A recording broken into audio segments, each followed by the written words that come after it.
Bonjour à tous et bienvenue dans ce nouveau numéro de la Rennes Channel, ce nouveau rendez-vous avec moi. Je m'appelle Alix Fieux et nous allons aborder aujourd'hui une thématique phare des recruteurs de l'immobilier qui est comment attirer et fidéliser les talents.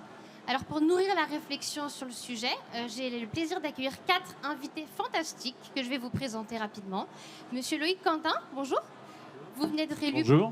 vous venez d'être élu président de la Fédération nationale de l'immobilier, auprès de laquelle vous engagez tout de même depuis plus de 40 ans. Vous êtes également président de l'École supérieure de l'immobilier et vous avez aussi votre propre agence à Saint-Herblain. Je me tourne désormais vers Antoine Ménard. Bonjour. Vous êtes le fondateur... Bonjour. Vous êtes le fondateur de Recrutimo, que vous avez créé en 2016, qui est une plateforme de recrutement spécialisée dans les emplois de l'immobilier. Autrement dit, vous mettez en relation les recruteurs et les candidats dans ce domaine-là. C'est bien ça. Super. Je me tourne désormais vers Judicaël Osmond. Bonjour Alix. Bonjour. Vous avez passé 15 années au recrutement dans le groupe Citia Immobilier, qui appartient donc au groupe Arche. Et désormais, vous vous consacrez à l'intégration et à la promotion de l'entreprise auprès des partenaires et des écoles. Super. Et je termine enfin avec monsieur Martial Diaz. Bonjour. Bonjour Alix. Vous avez été 15 ans ingénieur dans l'automobile et vous avez fait une reconversion réussie, je dois le dire, dans l'immobilier il y a 4 ans. Désormais, vous êtes à la tête de 2 agences La Forêt en région parisienne. Tout à fait. Super. Alors pour nous lancer, je vous propose qu'on démarre par un état des lieux un peu de l'état de l'emploi dans le recrutement et faire le point. C'est l'occasion aussi pour nous de faire le point sur la réalité rencontrée par chacun d'entre vous. On peut démarrer avec un chiffre qui est assez parlant. Monsieur Ménard, je l'ai tiré de votre récente étude Recrutimo, qui est que 91% des recruteurs dans l'immobilier ont des difficultés à recruter. Alors, pour démarrer sur ce point, je m'adresse à vous, Loïc Quentin. Ce constat semble être partagé par l'ensemble des acteurs du secteur. C'est à la fois un sujet important que vous portez au rang des préoccupations de la FNAIM, puis c'est un sujet aussi que vous expérimentez personnellement, même pour votre propre agence à Saint-Herblain. Bon, c'est une préoccupation de tous les professionnels. Il faut déjà remettre ces chiffres dans un contexte. Avant le Covid, on sentait déjà des tensions importantes sur le recrutement. Et finalement, le Covid a été un détonateur et un révélateur finalement de nouvelles difficultés que rencontrent l'ensemble des cabinets immobiliers. On a chiffré les difficultés dans les cabinets immobiliers. Dans la branche, il y a 200 000 emplois, dont 80 000 agents commerciaux, qui, je rappelle, sont quand même passés de 55 000 en 2020, en 2022 à 81 000. Donc il n'y a pas forcément de difficulté à recruter pour une catégorie d'emploi, mais simplement dans nos autres métiers, 60% de nos adhérents éprouvent des difficultés dans la transaction. Les 2 tiers en administration de biens disent rencontrer beaucoup de difficultés et les 3 quarts en copropriété. Donc aujourd'hui, c'est un véritable, je dirais, cri qui est apporté, compte tenu qu'on a des tensions très fortes sur l'emploi. On n'arrive pas finalement à pourvoir aux emplois qui sont nécessaires dans nos cabinets et finalement, certains secteurs sont en grande souffrance à ce niveau-là. Oui, tout à fait. Je pense que M. Diaz partage complètement ce constat. Est-ce que vous pouvez, en quelques mots, nous raconter un peu concrètement comment ça se passe en ce moment pour vous, le recrutement ? Écoutez, les difficultés remontées par mon confrère sont réelles, puisque aujourd'hui, moi je le dis en tant que directeur d'agence, voire auprès de mes managers, le recrutement est une routine de fond de notre activité. Aujourd'hui, ne pas consacrer un temps quotidien, hebdomadaire sur la problématique de recrutement est une erreur. Puisqu'on le voit, au-delà des tensions qu'il peut y avoir sur le recrutement, nous avons un métier où effectivement le sujet de l'embauche est omniprésent. Effectivement, je confirme tout à fait ça et que, comme quoi, le recrutement est vraiment une partie prenante de notre activité hebdomadaire. Tout à fait. Et Monsieur Ménard, je pense que vous êtes tout à fait d'accord avec ça. Vous êtes au contact permanent, pour le coup, des candidats et des recruteurs. Comment est-ce que vous expliquez qu'il y a eu une sorte de décrochage ou du moins que les relations se soient inversées entre les recruteurs et les candidats ? Alors, il y a beaucoup de raisons. Il y a des raisons qui sont très conjoncturelles, même si la conjoncture commence à durer depuis un bon moment. Il y a un marché qui est quand même très dynamique, quoi qu'on en dise. Donc, il y a un développement des activités, un développement des agences, il y a un développement des nouveaux modèles de transactions immobilières que sont les mandataires et les market centers qui sont très consommateurs de recrues. Donc, tout ça, ça vient créer une vraie pression. Il y a un turnover qui est historiquement élevé dans la profession. Il est historiquement élevé, on en reparlera après probablement, parce qu'il y a un déficit d'intégration et de formation des équipes. Donc les gens en fait peuvent arriver dans la profession et la quitter parfois quasi instantanément, ce qui est dommage. Et puis, on n'échappe pas à la pénurie générale de manœuvre. Il n'y a pas que dans l'immobilier que c'est difficile aujourd'hui. Et ça, c'est vrai depuis le Covid. On voit que tous les secteurs sont en difficulté. Donc, l'immobilier, qui pourtant est un secteur de reconversion, donc qui permet quand même de récupérer des ressources, notamment de la restauration, de l'événementiel ou du tourisme, est quand même pas épargné par ce sujet-là. Et puis, vous l'avez dit, il y a une vraie évolution des mentalités. Ce qui rend le recrutement difficile aujourd'hui, c'est aussi que l'équilibre s'est transformé. Les candidats ont la main, les candidats ont le choix, les candidats ont décident de leur avenir, décident de l'entreprise qu'ils choisissent. Et ça, les entrepreneurs de l'immobilier ne sont pas encore adaptés, ne sont pas encore parfaitement préparés à ce nouveau paradigme. Pourtant, ça fait un moment. Mais souvent, ces entrepreneurs qui sont de ma génération, qui ont 45, 50 ans, et on n'a pas été habitué à ça. Donc, il faut s'y mettre. Ça prend un peu de temps. Je rebondis là-dessus en me disant qu'il y a quand même eu, j'ai le sentiment, un avant-après la crise sanitaire. Monsieur Quentin, selon vous, est-ce que ça a déclenché des nouveaux comportements que peut-être nos organisations professionnelles n'avaient pas anticipé, ou du moins peut-être pas à cette ampleur-là? Je crois que ça dénote un changement sociétal très profond. Tout comme le parcours résidentiel des ménages français a changé avec la crise de Covid, aujourd'hui, la relation avec l'emploi a complètement changé avec nos collaborateurs. On ne vit plus pour une carrière professionnelle. Il faut concilier les deux. Il faut corréler dans le bien-être un équilibre de vie, et notamment avec des contraintes allégées. Et ça fait partie aussi des objectifs qui sont assignés aux entreprises, dans le cadre de la RSE notamment. Il faut penser l'entreprise différemment, il faut penser le temps de travail différemment. C'est difficile de le dire à des petites entreprises. Moi, je suis président d'une fédération à compter du 1er janvier avec des petites entreprises. Tout le monde ne peut pas avoir une stratégie RSE, mais c'est quelque chose qu'il va falloir emprunter. C'est un chemin nouveau. Il faut composer avec. Et j'imagine qu'il faut également composer un peu avec les nouveaux comportements des travailleurs et avec leurs nouvelles attentes. Je crois que Monsieur Ménard, vous êtes très bien informé à ce sujet-là. Et je pense que tout le monde ici serait curieux de savoir en fait que recherchent les candidats vraiment. Comment on les séduit aujourd'hui? Qu'est-ce qu'ils veulent pour s'engager quelque part? Alors, effectivement, M. Quentin l'a dit, il y a une vraie évolution déjà des candidats qui attendent maintenant un véritable équilibre vie privée, vie professionnelle. Ça, c'est une certitude. Mais à côté de ça, la rémunération reste toujours un facteur important pour choisir un métier. La rémunération, on gagne sa vie. Il faut bien avoir une rémunération en face. Mais c'est plus fondamental aujourd'hui. Ce que les candidats regardent beaucoup, c'est quelle est l'ambiance au sein de mon agence, au sein de mon entreprise. Est-ce qu'il y a une bonne ambiance? Est-ce qu'on s'entend bien avec ses collaborateurs, ses collègues et ses collaborateurs? Est-ce que cette entreprise va me donner des perspectives d'évolution? Alors c'est vrai, quand on est dans des petites structures, la perspective d'évolution, elle n'est pas toujours évidente à trouver. Même s'il y a des biais, mais ce n'est pas évident. Une très forte attente aujourd'hui des professionnels de l'immobilier, enfin des candidats et des talents, c'est la capacité que va avoir l'employeur à l'intégrer correctement et à le former. Notamment quand on est en reconversion professionnelle, le choix de l'entreprise va se porter vers celui qui va m'aider le mieux à réussir ma mutation professionnelle, ma reconversion. Ça, c'est une attente qui est extrêmement forte. Et il y a une attente de la part du manager. Ça, c'est quand même très fort, très puissant. On attend un manager de proximité, on attend de l'écoute, on attend de la bienveillance. On attend d'avoir un manager qui s'occupe de nous. Oui. Et Monsieur Judiquet-Osmond, je rebondis sur vous.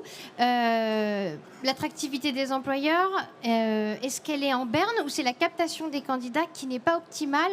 Je dis ça notamment en réaction à ce que dit Monsieur Ménard. Est-ce que vraiment vous avez le sentiment qu'aujourd'hui on adapte un petit peu la captation des candidats à ces nouvelles attentes? Oui, je rejoins totalement l'analyse qui a pu être faite. Aujourd'hui, on s'adapte, mais je dirais comme on a su aussi adapter nos annonces pour mettre nos biens en vente ou à la location. C'est-à-dire que les métiers ont considérablement évolué, les outils ont évolué. Eh bien, quand on veut capter des candidats, nous, au sein de Cité Immobilier, on fait à la fois évidemment les métiers du commerce, mais aussi de l'administration de biens. On a dû s'adapter, on a dû aller sur des nouveaux outils, mais on se remet toujours en question parce qu'aujourd'hui, des réseaux sociaux comme LinkedIn, est-ce que dans 5-6 ans, ça sera toujours un outil qui nous apportera des candidats? On n'en sait rien puisque ça évolue assez fortement. Puis ensuite, il ne faut pas oublier que nos métiers, et dans l'immobilier, il y a tant de métiers différents, on est aussi sur des métiers qui sont basés sur la proximité.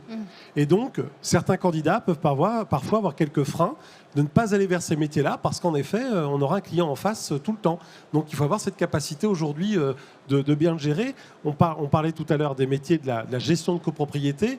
Très souvent, on le compare à la fonction d'un élu local, d'un maire, parce que vous devez avoir de multiples compétences, parce que vous êtes souvent consulté quand il y a quelque chose qui ne va pas. C'est rare quand on vous appelle pour vous dire que tout va bien. Le client, il vous appelle parce qu'il a besoin de quelque chose ou parce quelque chose qui ne va pas dans sa copropriété, dans le bien qu'il vous a confié en gestion. Donc, ces métiers, il faut qu'on continue d'en parler, il faut qu'on continue de les expliquer, et c'est notamment ce type de table ronde qui peut le faire. En tout cas, on a un vrai besoin aujourd'hui de continuer à en parler et de s'adapter systématiquement, évidemment, au profil des candidats qui ont en effet énormément évolué, comme le disait le président, depuis la Covid. Si je comprends bien, donc ça revient finalement à écouter autant le marché, les clients, que ses propres employés pour sans cesse s'adapter et puis être dans l'amélioration continue à tout point de vue. C'est exactement ça. Comme je l'ai dit tout à l'heure, on s'adapte, on a su transformer nos annonces immobilières sur la vente ou la location. Il faut exactement la faire chose. Il faut capter, les annonces, elles captent des clients. Nous, il faut capter les candidats, qui sont très souvent des clients.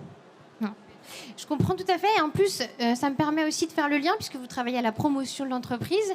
En vous écoutant un petit peu tous, on peut comprendre qu'il est définitivement temps pour les employeurs de renouveler leurs pratiques, de remobiliser leur attractivité. Et pour ce faire, l'image de marque des employeurs, elle est un petit peu au cœur du réacteur de l'emploi. C'est un vrai facteur de différenciation. Monsieur Ménard, c'est vous qui m'avez partagé ce chiffre. C'est 98% des candidats qui se renseignent sur une entreprise avant d'y postuler ou avant de la rejoindre.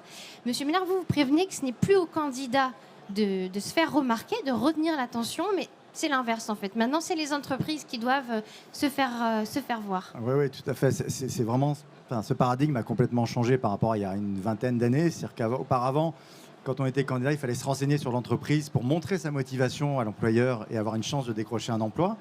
Dorénavant, on se renseigne sur l'entreprise pour savoir si on a envie de travailler pour elle. Donc ça s'est complètement inversé. Et en fait, Judicaël l'a très justement dit, un candidat aujourd'hui, c'est un client. C'est un client comme un autre. Il faut être capable de l'attirer. Donc comment on va l'attirer ?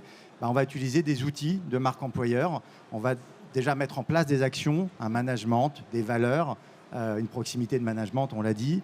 Et puis, on va communiquer autour de ça. C'est-à-dire qu'aujourd'hui, il faut être capable de se mettre en avant. Si 98% des candidats se renseignent sur l'entreprise, il faut que je lui parle. Donc, quand on voit que pour attirer des clients, vendeurs ou acquéreurs, on va communiquer sur son agence ou son entreprise, il faut faire pareil avec les candidats. Il faut aller leur parler des valeurs qu'ils attendent. Il faut montrer qu'il y a une bonne ambiance dans l'entreprise, qu'on fait des événements réguliers, qu'il y a des conventions, comme chez La Forêt par exemple, régulièrement, et qu'on est là pour les former, les intégrer. Donc il faut arriver à leur parler pour pouvoir les attirer. Et comment est-ce que vous évalueriez un peu le degré de maturité des employeurs sur ce sujet-là ? Alors, je ne vais pas dire qu'il est assez faible, mais il y a encore énormément de travail dans le domaine. Ce n'est pas naturel. Honnêtement, aujourd'hui, les professionnels de l'immobilier sont excellents.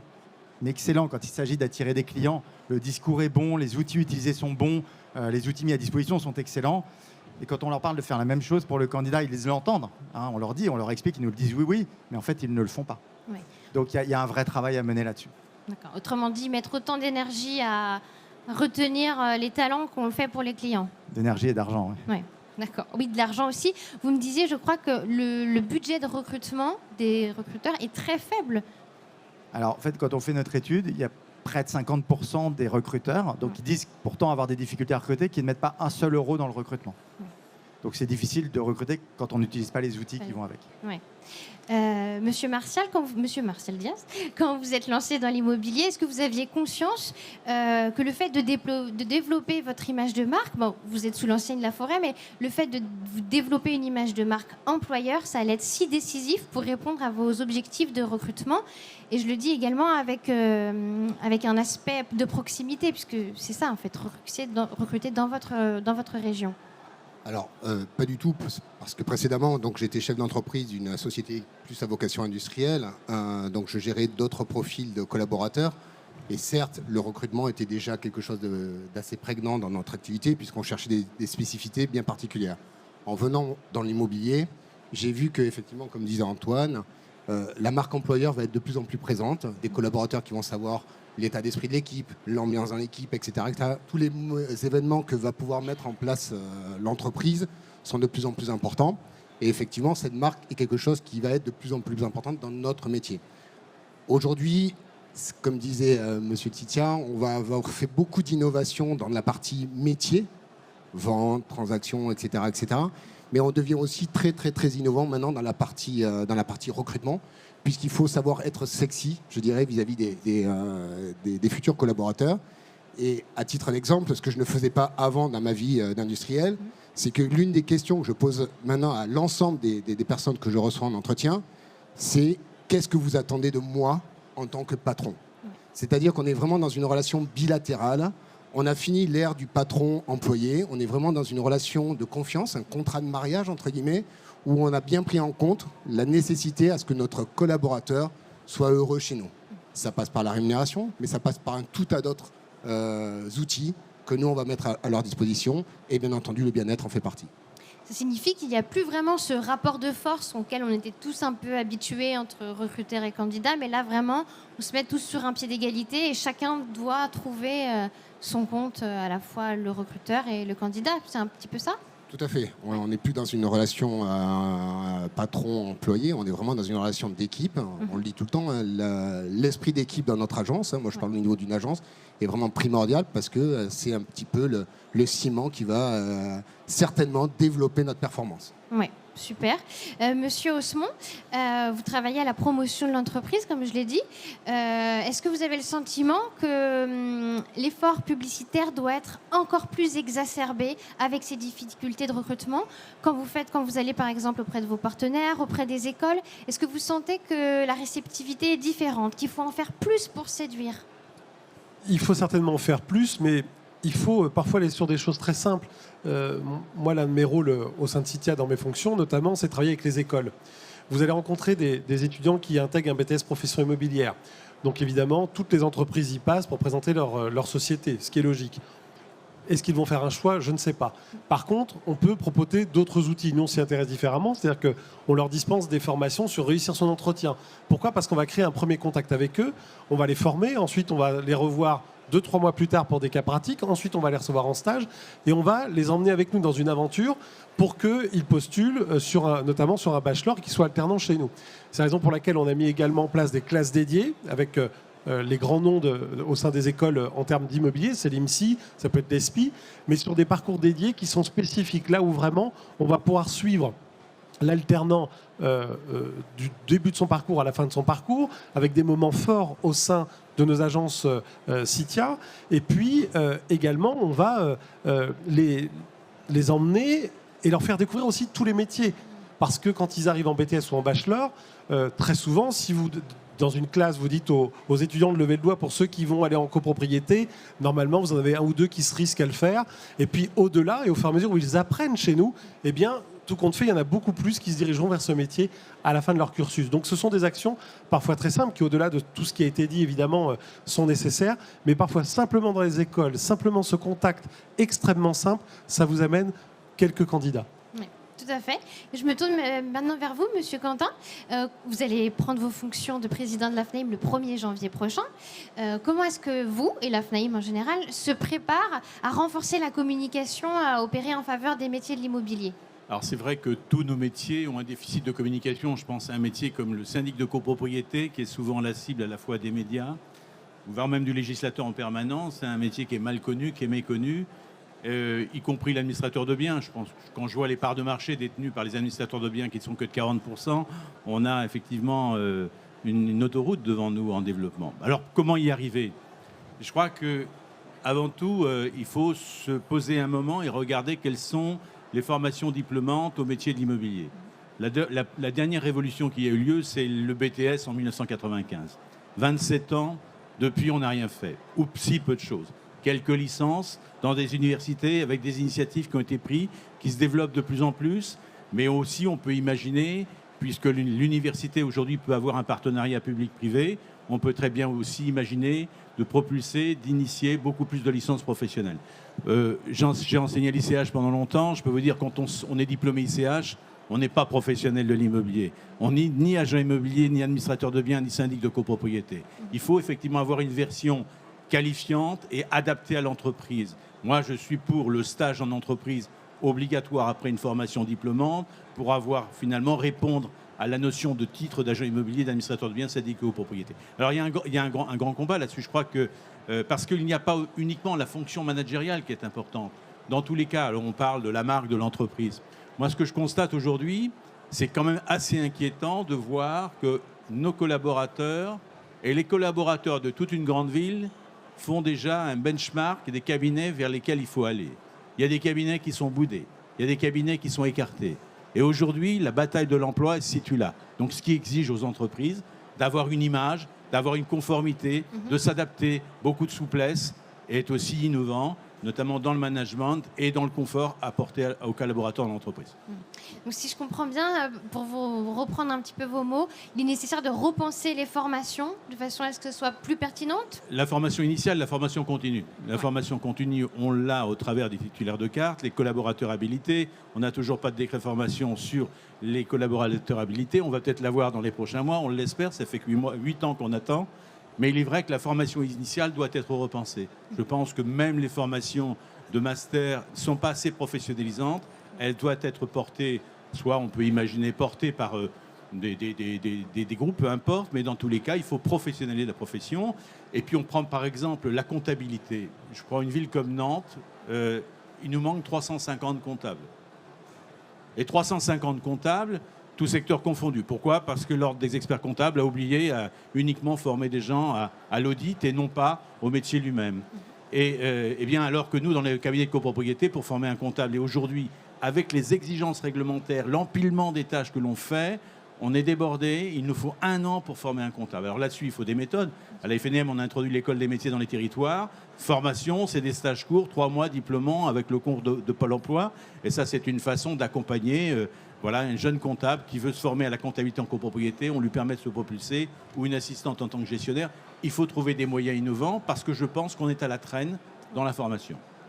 J'imagine que le défi aussi, dans cette façon de repenser les formations, c'est de pousser le digital tout en gardant l'humain. Bien sûr. Il est indispensable, Bien et sûr. vous me disiez, ça ne peut pas se faire sans terrain. Et de changer le référentiel. On est statique dans le domaine. Les référentiels en termes de formation datent d'il y a 15 ans. C'est plus possible. Il va falloir les adapter. Il va falloir mettre notre intelligence au service de l'intérêt général de nos professions et de nos collaborateurs futurs. Voilà, on vit dans le monde d'hier. Alors le digital va nous permettre de nous propulser, j'y pense certainement. Mais je peux vous assurer, quand on fait de l'enseignement, c'est le présentiel qui compte d'abord avant tout. Et il n'y a rien d'autre que l'homme pour pouvoir transmettre la connaissance. Et j'aime la machine, mais je la laisse comme un simple outil.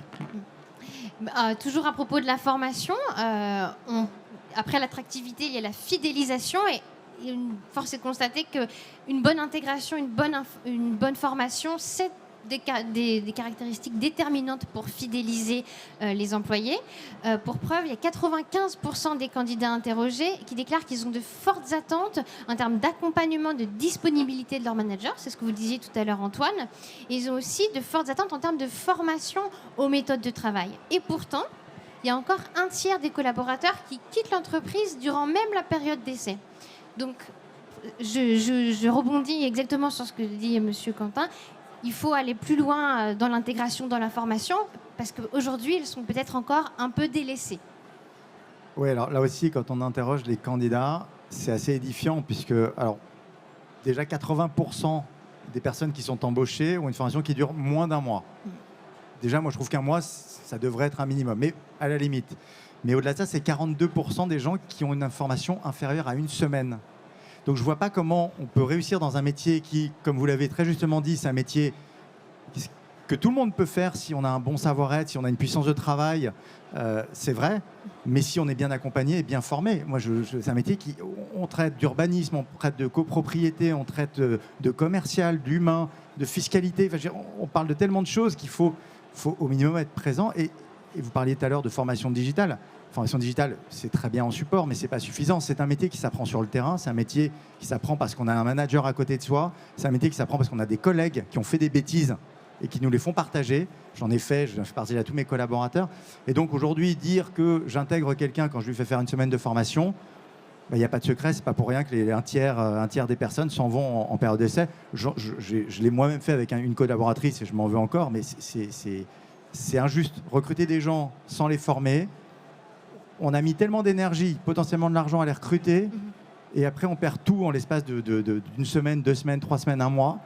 Bon, voilà, il y a un vrai travail à fournir sur cette intégration, puis après sur la formation. Super. Justement, Monsieur Diaz, à propos de ça, est-ce que vous avez l'impression, vous, d'avoir maximisé les efforts en termes d'intégration, de formation ? Vous me disiez que vous mettiez le plus grand soin désormais à accueillir vos nouvelles recrues. Est-ce que vous pouvez nous expliquer un petit peu comment ça se passe ? Alors, pour rejoindre tout ce qui est dit, effectivement, la formation initiale est une première base, mais on ne recrute pas que des gens qui sont issus d'une formation initiale immobilier. On recrute beaucoup de personnes néophytes. Je suis un néophyte de l'immobilier et je pense que tout le monde peut apprendre ce métier-là. Et effectivement, le onboarding, ce qu'on appelle nous le onboarding dans des agences immobilières, est primordial. Alors, je ne peux pas parler au nom d'agences indépendantes, c'est peut-être un petit peu beaucoup compliqué, mais lorsqu'on appartient à un réseau comme La Forêt, on a beaucoup de chance parce que toute une structure est là pour nous accompagner dans ce onboarding sur l'aspect formation. Donc effectivement, moi, dans ma procédure d'intégration d'un nouveau collaborateur, systématiquement, il va suivre un parcours de formation qui est présenté, identifié et expliqué dès le jour de son entrée dans l'entreprise. Donc nous avons ce qu'on appelle nous un livret d'accueil du nouveau collaborateur. Et dans ce livret d'accueil, on va lui proposer une palette d'outils de formation, que ce soit du digital, donc du e-learning, que ce soit en visite, pas en visite virtuelle, en e-learning, en classe virtuelle, pardon, je vais chercher mes termes, ou que ce soit en présentiel. Oui. Donc tout ça est bien défini pendant ces premiers mois d'intégration au sein de l'agence, au sein des agences, et ça grâce à une franchise qui peut nous apporter ces éléments-là. Après, la vie dans l'agence nécessite, au-delà du cadre réglementaire, parce que nous avons une profession réglementée qui nous oblige à avoir un certain nombre d'heures de formation annuelles ou triannuelles, mais au-delà de ça, pour augmenter la performance et répondre à leurs exigences, il faut perpétuellement les réenvoyer en formation, soit sur des aspects qu'ils connaissent et qu'ils maîtrisent, pour voir que, comme je le disais dans mon passé industriel, chaque système stable se dégrade, donc il faut redonner de temps en temps un petit coup de peinture, un petit coup de burette à huile, etc., etc., soit pour leur faire découvrir de nouveaux aspects qui vont au-delà de la profession, qui vont sur le comportement, sur le savoir-être, sur des spécificités particulières de l'agent immobilier, le viager qu'ils n'ont jamais vu, etc., etc. Donc toute cette partie-là, formation, ils en sont en demandeurs. Oui. Et nous, c'est primordial pour nous de leur proposer ça pour les garder, les fidéliser. Et vous sentez justement un réel impact positif en termes de fidélisation ? Pas plus tard que la semaine dernière, nous avons fait un regroupement d'une dizaine d'agences du sud des Yvelines où nous avons réuni l'ensemble des négociateurs pour partager sur une thématique bien particulière, où 27 négociateurs se sont rencontrés de 10 agences différentes. Ils ont pu échanger sur la théorie, la problématique de la découverte acquéreur. Et tout le monde était très heureux de cette formation-là parce que chacun a pu exposer sa façon de faire, voire se réorienter vers une méthode qui est celle que la tête de réseau va nous préconiser. Tout à fait. Je m'appuie justement sur votre profil. Donc, comme je l'ai dit, vous étiez cadre dans l'ingénierie automobile. Monsieur Judier-Osmond, on en a parlé ensemble. Les formations besoins immobilières ont besoin d'être repensées aussi pour les cadres, puisqu'on a besoin de cadres pour diriger les agences, diriger les réseaux. Est-ce qu'on s'adapte à eux dans nos formations suffisamment ? Oui, on le fait. Nous, on le fait en interne chez nous, parce que je rejoins exactement les propos de M. Quentin. C'est qu'il y a tellement à faire. Parce que la plupart des supports de formation ont quelques années. Mais au sein du réseau Citia Immobilier présidé par Philippe Briand, on a mis en place des formations spécifiques pour nos patrons. C'est-à-dire que quand vous souhaitez devenir directeur d'une agence Citia, vous venez 4 à 6 mois en formation à Tours. C'est une sorte de vie ma vie de patron au sein de l'un des cabinets tourangeaux, puisque le siège est basé à Tours, 1h20 de Paris. Je rassure, pourquoi pas les Parisiens qui veulent venir s'installer ou faire quelques mois en province. C'est mieux. Mais il y a ce parcours d'intégration qui est assez spécifique. Et puis ensuite, on s'intéresse aussi à des profils qui ne sont pas forcément issus de nos métiers. Nous, on insiste beaucoup sur la reconversion. Vous avez aujourd'hui des profils de managers, de directeurs qui sont issus de grandes distributions, d'équipementiers sportifs. On ne va pas citer de marque, mais qui aujourd'hui ont vraiment des beaux profils et qui s'adaptent parfaitement à nos métiers, à nos outils. Donc, en tous les cas, on y travaille. Ça fait 20 ans que l'on a ce système d'intégration des dirigeants. Et puis, évidemment, la formation pour l'ensemble des collaborateurs. On a dispensé l'an dernier un peu plus de 48 000 heures de formation au service des collaborateurs du réseau. Là encore, il faut le faire. Le candidat qui devient collaborateur, quand il arrive à son poste, il veut que tout ce que vous lui avez dit, toute la différence avec un autre confrère auquel il aurait pu être chassé ou il se serait intéressé, il faut que ça se réalise. Si en effet, tout au long de la période d'essai, il n'y a toujours pas eu le parcours d'intégration, la formation à un logiciel, etc., en effet, ils vont rapidement rompre la période d'essai et, non pas sans vouloir reprendre une expression, mais aujourd'hui, dans nos métiers d'immobilier, vous traversez la rue et vous avez un métier. Tout à fait. Très belle image. Je vous propose de poursuivre notre conversation en abordant la question du statut des travailleurs.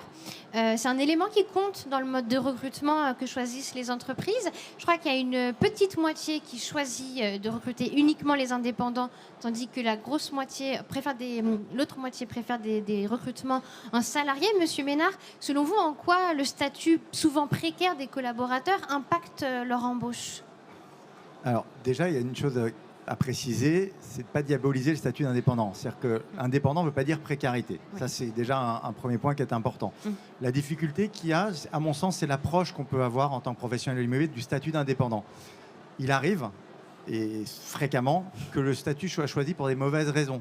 C'est-à-dire qu'on considère que c'est un statut qui va coûter moins cher, surtout parce que le collaborateur, s'il n'est pas bon, il ne me coûtera rien. Mais donc, quand on commence à démarrer dans cette optique-là, on se dit, OK, il ne me coûte rien. S'il n'est pas bon, c'est pas grave. Donc pourquoi je prendrais du temps pour l'intégrer, pour le former?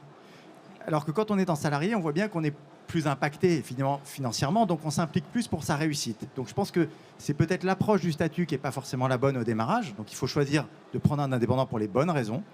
Et le deuxième point qui est important, c'est souvent que le statut d'indépendant, il est mal vendu. Il y a des réseaux de mandataires immobiliers qui sont devenus des experts pour vendre à des gens qui veulent travailler en tant que salariés un statut d'indépendant.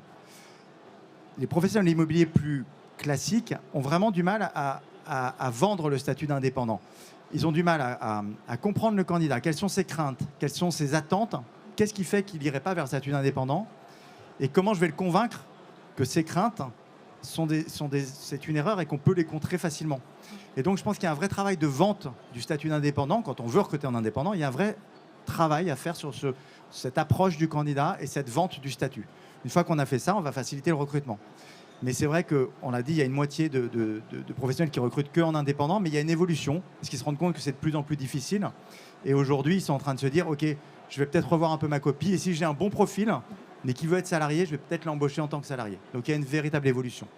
Et justement, est-ce qu'on sait ce que les candidats préfèrent, eux? Ils préfèrent généralement être en indépendant ou en salarié? Alors, quand on leur pose la question, ouais. Les 90% vous disent qu'ils veulent être salariés. Mais c'est logique, c'est-à-dire c'est la culture française aujourd'hui, on n'est pas une culture anglo-saxonne. Maintenant, quand on creuse un peu plus, ils vous disent, pour beaucoup d'entre eux, oui, pour certaines raisons, je serais prêt à devenir indépendant. Mais encore faut-il lui vendre ces raisons. D'accord. Bon, ça nous en apprend pas mal de choses. Monsieur Quentin, est-ce que selon vous, il serait envisageable de proposer une sorte de compromis, d'envisager un statut commun qui soit plus protecteur, puisque effectivement le statut d'indépendant peut faire peur si on le vend mal?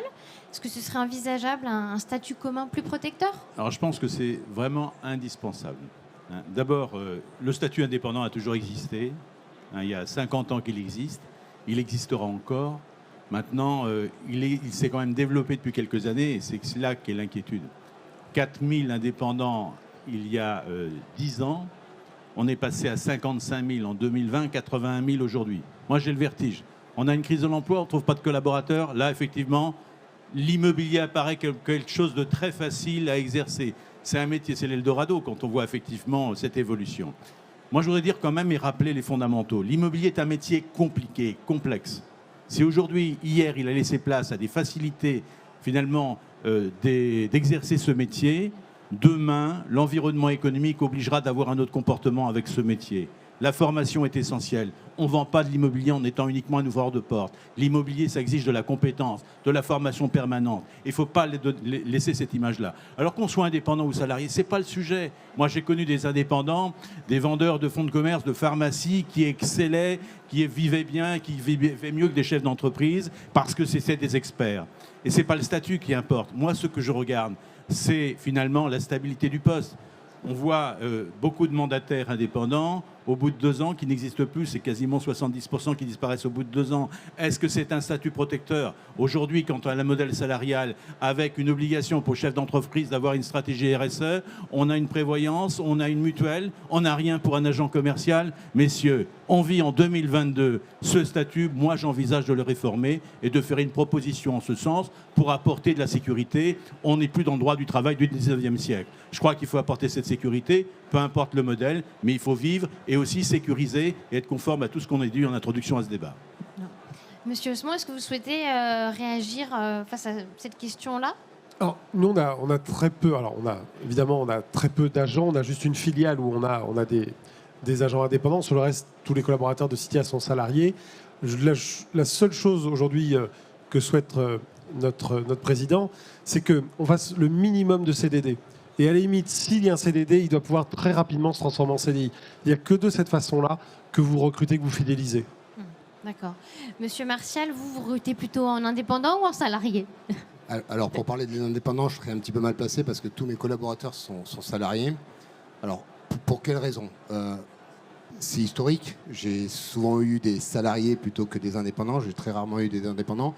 Et après, face à tous les propos qui sont tenus ici, c'est vrai que j'ai du mal à comprendre l'intérêt, personnellement, je m'engage que pour moi, du collaborateur indépendant dans une structure de petite agence immobilière. Pourquoi? Parce que, effectivement, à un moment donné, quand je vais recruter quelqu'un, c'est que je suis face à un besoin et que ce besoin-là, j'ai besoin de le combler et de le combler, je dirais, de façon la plus définitive possible. Si, effectivement, dans le statut d'indépendant, ça peut être source de renouvellement plus régulier, moins de maîtrise, entre guillemets, dans l'esprit d'équipe, etc., etc. Aujourd'hui, je me suis posé la question comme ça, je n'ai aucun intérêt, moi, personnellement. Donc aujourd'hui, tous mes collaborateurs sont salariés. J'ai déjà, dans cette philosophie, un investissement. Je m'engage sur investir. Ce n'est pas pour le perdre dans 2, 3, 4, 6 mois, 1 an. Ce serait un échec pour moi. Donc le but, c'est l'embaucher, de le mener le plus loin possible en lui proposant tous les outils, comme tous ses autres collègues pourront avoir. Je vous remercie de nous avoir expliqué comment vous fonctionnez. Et puis, malgré toutes ces difficultés de recrutement qu'on aborde ensemble depuis le début de cette émission, malgré tout, il faut rester optimiste puisque l'immobilier, c'est un secteur qui séduit énormément, notamment des personnes en reconversion professionnelle. Monsieur Diaz, vous le savez. Et ça tombe bien puisqu'il y a 87% des employeurs qui se disent rechercher des profils en reconversion et presque tout autant qui ajoutent que pour eux, le diplôme n'est pas déterminant. Monsieur Quentin, je vais m'appuyer sur votre triptyque de campagne qui a été fédérer, défendre et innover. Est-ce qu'il va être appliqué à la question du recrutement pour votre prochain mandat? Sur la question du recrutement, oui, moi j'ai un souhait, c'est que... alors j'ai visité les locaux de l'Arche, je suis été... ébloui de voir la méthode d'intégration, de formation des collaborateurs. Philippe Briand a mis en place des moyens, c'est un modèle. Néanmoins, toutes les entreprises, et notamment les 2 tiers des adhérents FNIM, n'ont pas la puissance d'Arche et n'ont pas de service RH à disposition. Donc là, bien évidemment, moi je serai président d'une fédération avec des petits adhérents et je dois répondre aux petits adhérents. Alors peut-être qu'avec Recrutimo, on aura un accord national pour permettre l'accès à Recrutimo finalement gracieusement pour nos petits adhérents, parce que c'est un service qui coûte. Mais si on veut l'augmenter, eh bien, il va falloir qu'on négocie ensemble. Mais j'ai un vieux rêve, moi, un rêve qui est très simple. J'avais fait la proposition à l'OPCO des Pays de la Loire, leur disant, écoutez, on a une difficulté, on n'a pas de service RH et on n'a pas de photographie exacte du parcours du candidat. C'est-à-dire qu'on n'a pas son ancienneté, son CV, ses connaissances. Et je pense que puisqu'on est au Rent, là je crois on peut avoir l'opportunité d'avoir un outil digital à disposition qui serait l'accompagnement du parcours résidentiel, notamment du parcours effectivement de formation et d'intégration du collaborateur avec une évaluation, des conseils sur la formation et aussi un suivi dans le temps qu'on pourrait numériser. Évidemment, comme quoi on n'aurait pas le carnet numérique de l'IMEM, on aurait le carnet numérique du collaborateur. C'est des perspectives plutôt réjouissantes pour votre début de mandat, alors. Et puis, il y a des nouvelles perspectives qui vont s'amorcer avec 2023. Il y a énormément d'objectifs de recrutement. On a besoin de talents. Monsieur Ménard, est-ce que vous pourriez nous dire, nous annoncer, prendre votre boule de cristal pour nous dire à quoi nous préparer pour 2023 en termes de recrutement? Et puis là, il va falloir bosser. Oui, alors avoir une boule de cristal, c'est difficile puisque le marché immobilier, on entend de tout. Donc honnêtement, je sais pas ce que sera le marché du recrutement. Il sera, à mon avis, toujours tendu parce que de toute façon, l'activité, elle sera toujours là. À mon sens, il y a 3 points qui sont importants. La première, c'est qu'il faut que les recruteurs, aujourd'hui, ils se dotent des bons outils de recrutement et pour développer leur marque employeur. Donc ça, c'est déjà la première chose. Et c'est d'ailleurs l'objet du partenariat qu'on a fait entre Recrutimo et Bien Ici. L'idée étant de doter un maximum d'adhérents de la profession, enfin en tout cas de professionnels de l'immobilier, d'un outil de recrutement qui vont leur permettre de recruter et qui, au bout d'un moment, vont permettre aux candidats aussi de savoir que quand ils vont sur un outil qui est celui de la profession, qui est Recrutimo, ils vont avoir un maximum d'annonces d'emploi et ils vont arrêter de se perdre à droite à gauche. Donc ça, c'est la première chose, c'est comment je vais mieux recruter. La deuxième, mais on l'a dit, je ne fais que répéter ce qu'on a dit depuis tout à l'heure, c'est se donner les moyens d'intégrer correctement ses collaborateurs et de ne pas les perdre dès qu'on les a embauchés. Ça, c'est essentiel. Donc, c'est travailler une bonne intégration, une bonne première formation sur 3-4 semaines minimum. Et puis, le dernier point, c'est comment je les fidélise. Et là, on l'a dit, il y a toujours cette formation continue qui est essentielle, mais il y a aussi la proximité du manager. Donc, il y a des processus de management, des règles de management parfois assez basiques qu'il faut mettre en place pour conserver nos collaborateurs. Parce que, encore une fois, ça coûte très cher en temps et en argent de recruter. Une fois qu'on les a, il faut absolument qu'on les fidélise. C'est indispensable. Monsieur Diaz, je pense que voilà, c'est des bonnes perspectives d'action pour 2023.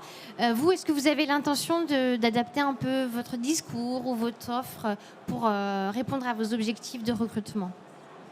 L'adapter, on est en perpétuelle adaptation, puisque le marché est mouvant, le recrutement est mouvant. Il y a des problématiques, on entend parler de plein de problématiques sur le recrutement ou sur le salariat en ce moment. Donc il faut s'adapter. Après, comme le disait Antoine, je pense que ce qu'attendent nos collaborateurs, c'est cet accompagnement. C'est vraiment se sentir dans une famille. Ça va au-delà de la rémunération, qui reste importante, certes, surtout dans un métier de commercial.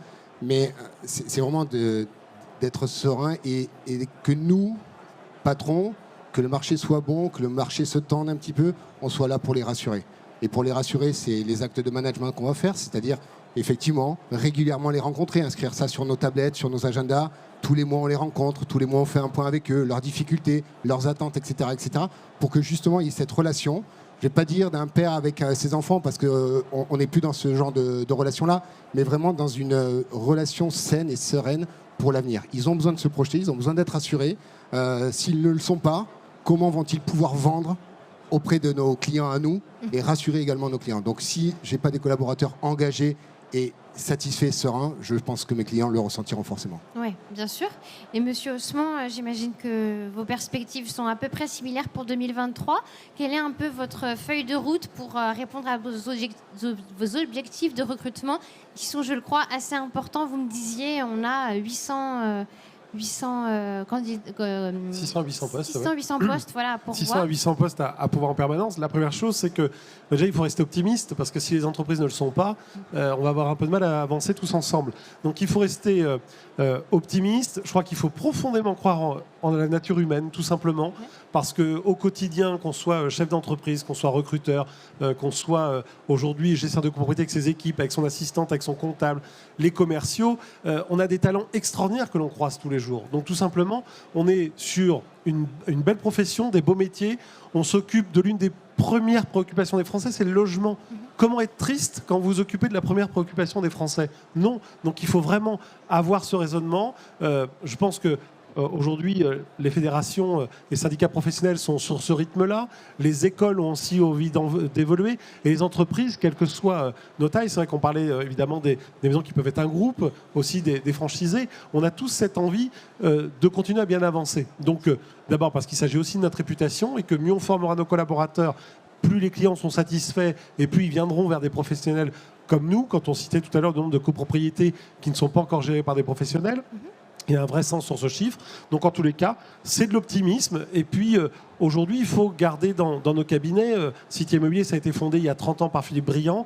Même si nous sommes 4500 collaborateurs, quand vous entrez dans une agence Citia, vous sentez qu'il y a un aspect familial. Vous sentez que le patron, il est toujours l'unique actionnaire de l'entreprise et que quand une décision doit être prise et elle est vite prise. Parce que c'est l'intérêt des collaborateurs. La Covid nous a empêché de faire des conventions en format traditionnel. On va reprendre d'ici quelques mois nos conventions. Les collaborateurs sont déjà tous en train de mettre leur passeport ou carte d'identité à jour parce qu'ils attendent la surprise de la destination pour partir avec le patron et profiter de cela. Parce que c'est ça aussi l'aventure que permet évidemment nos métiers, notre profession. Je vous remercie beaucoup. Et puis, Monsieur Loïc Quentin, je vous laisse le mot de la fin. Est-ce que vous aimeriez conclure un petit peu cette discussion et puis annoncer votre prochain mandat? Oui, alors j'ai pas préparé de conclusion, mais je voudrais dire, si je suis optimiste, bien sûr que je suis optimiste, même si la période qu'on va affronter prochainement va être une période difficile, mais c'est là tout l'intérêt du collectif, et je crois que c'est l'intérêt aussi d'appartenir à une organisation comme la FNIM, c'est notre intelligence qui est en commun pour pouvoir affronter toutes les périodes. Vous savez, notre fédération, elle a 76 ans, elle a affronté les crises économiques les plus difficiles, et je pense qu'elle en a tiré des leçons. Alors maintenant, il est vrai que nos métiers, je crois, sont à la croisée de chemins, vont certainement être impactés par cette crise qui s'annonce et qui va être sévère, qui va rabattre les cartes. Mais je crois que dans tous les cas, moi je fais confiance aux chefs d'entreprise, aux professionnels de l'immobilier. La compétence paye, le savoir, l'expérience, l'improvisation non. C'est mon message que je donnerai. Plus que jamais, soyons des professionnels compétents, formés et notamment à disposition de nos clients dans le cadre de la fourniture de logement. Je vous remercie beaucoup pour ce très beau mot de la fin positif. Et je vous remercie beaucoup tous les trois, messieurs, pour vos éclairages respectifs, votre implication sur ce sujet, puis votre présence à tous ici au Rent. Je remercie également Bien Ici pour l'organisation de ce rendez-vous. Et je rappelle le récent partenariat signé entre Bien Ici et Recrutimo. L'essence de ce partenariat, c'est de rassembler en fait toutes les offres d'emploi dans une seule et même plateforme qui deviendrait l'outil indispensable de recrutement de tous les acteurs de l'immobilier. Je vous remercie à tous pour votre écoute et votre implication. Je vous souhaite une très belle journée.